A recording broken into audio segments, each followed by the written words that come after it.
ನಾಳೆ ಎರಡನೇ ಹಂತದ ಚುನಾವಣೆ ನಡೀತಾ ಇದೆ. ನಮ್ಮ ರಾಜ್ಯದಲ್ಲಿ 14 ಲೋಕಸಭಾ ಕ್ಷೇತ್ರದಲ್ಲಿ ಚುನಾವಣೆ ಎದುರಾಗ್ತಾ ಇದೆ.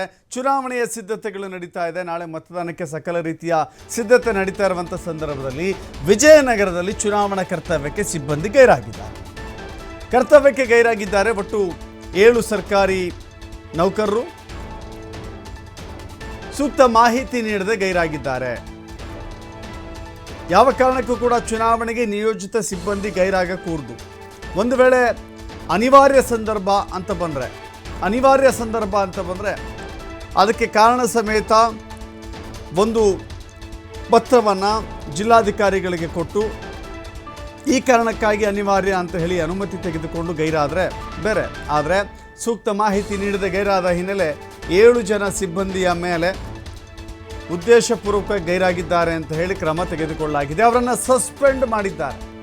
7 ಜನರನ್ನು ಸಸ್ಪೆಂಡ್ ಮಾಡಿ ಜಿಲ್ಲಾಧಿಕಾರಿ MS ದಿವಾಕರ್ ಆದೇಶ ನೀಡಿದ್ದಾರೆ.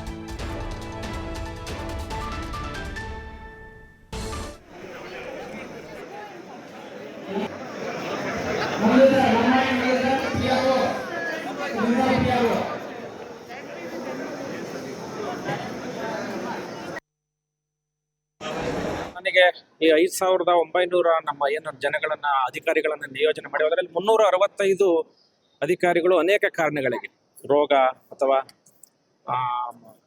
ಫೀಡಿಂಗ್ ಮದರ್ಸ್ ಅಥವಾ ಪ್ರೆಗ್ನೆಂಟ್ ವುಮೆನ್ಗೆ ನಾವು ನಿಯಮಾನುಸಾರ ಅವ್ರನ್ನ ಎಕ್ಸೆಂಪ್ಷನ್ ಮಾಡಿದ್ವಿ. ಇದಲ್ಲದೆ ಕೆಲವ್ರು ಏನೂ ಕಾರಣ ಇಲ್ಲದೇ ಬರದೇ ಇದ್ದವ್ರನ್ನ ನಿನ್ನೆ 3 ಜನ ಸಸ್ಪೆಂಡ್ ಮಾಡಿದ್ವಿ. ಇಬ್ಬರು ನೋಟಿಸನ್ನು ರಿಸೀವ್ ಮಾಡಲಿಕ್ಕೆ ಇಬ್ಬರು ನಿರಾಕರಿಸಿದ್ರೆ ಅವ್ರನ್ನೂ ಸಸ್ಪೆಂಡ್ ಮಾಡಿದ್ವಿ.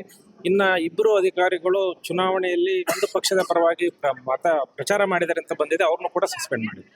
ನಾವು ಸುಮಾರು ನನಗೆ ಮತ್ತಷ್ಟು ಮಾಹಿತಿ ನಮ್ಮ ಪ್ರತಿನಿಧಿ ಅರುಣ್ ನೀಡ್ತಾರೆ. ಅರುಣ್, ಚುನಾವಣೆಗೆ ನಿಯೋಜನೆಗೊಂಡ ಮೇಲೆ ಅಲ್ಲಿಗೆ ಹಾಜರಾಗಬೇಕಾಗತ್ತೆ, ಚುನಾವಣೆ ಕರ್ತವ್ಯವನ್ನು ನಿಭಾಯಿಸಬೇಕಾಗತ್ತೆ. ಇಲ್ಲಿ ಚುನಾವಣೆ ಕರ್ತವ್ಯವನ್ನು ಸೂಕ್ತ ಕಾರಣ ನೀಡದೆ, ಸೂಕ್ತ ಮಾಹಿತಿ ಕೊಡದೆ ಹೀಗೆ ಏಕಾಏಕಿ ಗೈರುಹಾಜರಾದರೆ ಇದು ಭಾಳ ದೊಡ್ಡ ಲೋಪ ಆಗುತ್ತಲ್ಲ. ಮೊದಲೇ ಯಾಕೆ ಅರ್ಥಕೊಂಡಿರ್ಲಿಲ್ವಾ ಅಂತ ಹೇಳಿ?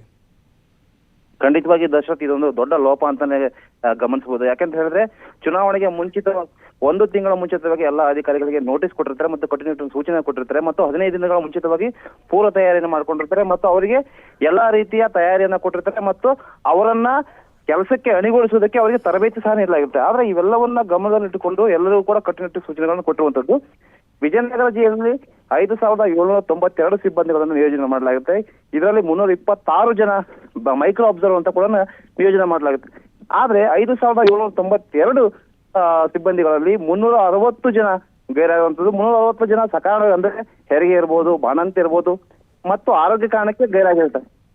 ಆದ್ರೆ ಈ 7 ಜನ ಮಾತ್ರ ಯಾವುದೇ ರೀತಿಯಾದಂತ ಸಕಾರಣವನ್ನ ಕೊಡದೆ ಉದ್ದೇಶಪೂರ್ವಕವಾಗಿ ಗೈರಾಗಿರೋದು ಕಂಡು ವಿಜಯನಗರ ಜಿಲ್ಲಾಧಿಕಾರಿಗೆ ಸಸ್ಪೆಂಡ್ ಮಾಡಿರುವಂಥದ್ದು. ಅದರಲ್ಲಿ 2 ಪ್ರಮುಖವಾಗಿ 2 ಪಕ್ಷಗಳ ಪರವಾಗಿ ಪ್ರಚಾರ ಮಾಡ್ತಾ ಇರೋ ಅನ್ನೋ ಕಾರಣಕ್ಕೆ ಅವರನ್ನ ಸಸ್ಪೆಂಡ್ ಮಾಡಲಾಗಿರುವಂಥದ್ದು. Dasharath, okay, thank you Arun ನಿಮ್ಮರ ಮಾಹಿತಿಗೆ.